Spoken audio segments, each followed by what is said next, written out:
The mainstream medical profession is based almost exclusively on this idea that the solution to your health concerns is to be found in a person or a product outside of yourself. It is almost impossible to find a truly proactive stance and a proactive process within mainstream health and mainstream medicine. Whatever's going on for you, you're going to see a person or swallow a pill or something of that nature. Um, and that is how it is. It's not like it's any different now. It's always been that way. This is the effectively the mindset and the psychology of our health system, that anything at all that is to support us in any way, shape, or form is something other than ourselves. It's a very interesting theory when you think about it, because I guess we don't always look at it as explicitly and as plainly as that. But obviously it is true. And then we move on to the natural health professions, naturopathies and homeopathies and so forth.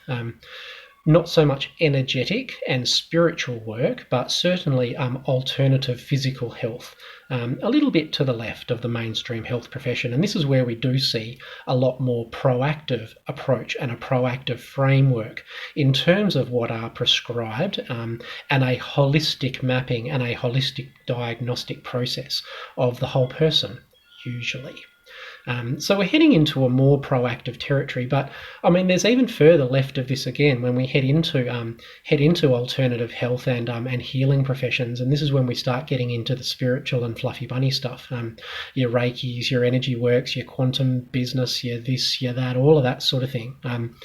And I guess largely outside of mainstream medicine and health, that alternative health and healing professions and folks are largely lumped into one large group under the banner of alternative, But there is a real distinction within alternative therapies and alternative healing and health, and it is largely this proactive viewpoint. Let's take a Reiki practitioner, for example. I know that anyone would see a Reiki practitioner in the same way that they might see a GP or that they might see a naturopath. There is a very distinct symptom or presence of symptoms of unwellness within that person's system, and they automatically seek out and respond a person on the outside to do something to them or to give something to them to initiate their wellness and so forth. Now, I don't know too many people that have gone to any kind of spiritual healer and walked out with the sort of results that they may do over time, having seen a naturopath or even a mainstream GP. But they're very happy to treat the entire process exactly the same, and even pay top dollar for a session or for multiple sessions where there really is no result. And I think it's something worth kind of considering, particularly because a lot of us are involved in, or are engaged in at least, within the alternative health and healing professions. But I would just put it to everyone that where is our benchmark? Where is our standard of care and our duty of care? The service levels and reaching goals, the follow-up with clients, all of this sort of stuff. The spiritual healing professions are about as unprofessional and unprofessionalized as you get.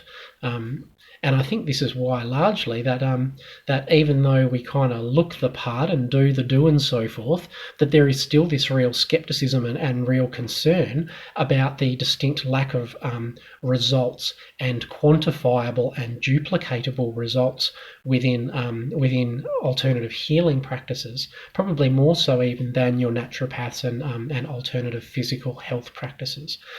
It's really worth a think, A lot of us do energetic work and spiritual healing, fluffy bunny type work of various kinds, and we lump ourselves into the therapeutic service delivery model like absolutely anyone offering anything for anybody.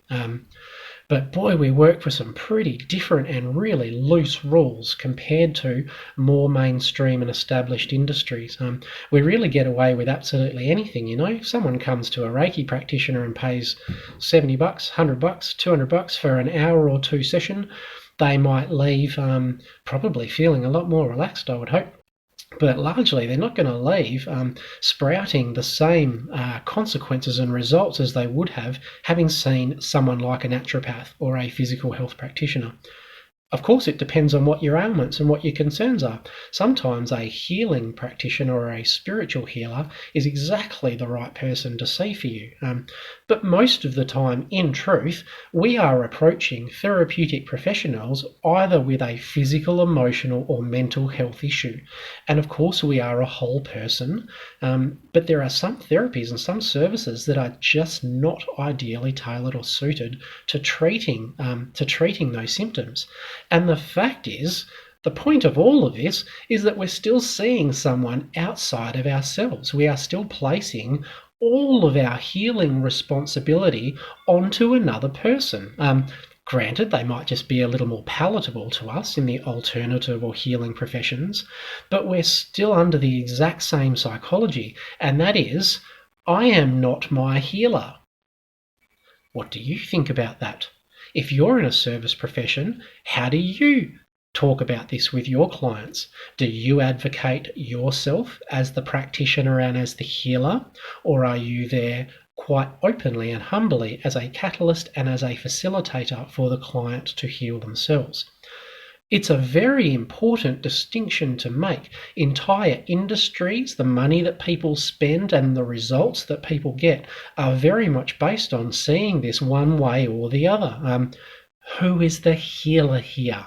Who is the real healer here? And when healing truly occurs, where does that source originate from? Have a think about this, whether you're either in the therapeutic services profession or someone who engages in such professions for therapeutic reasons. Who is the healer? Are you the healer or are they the healer? Think about it.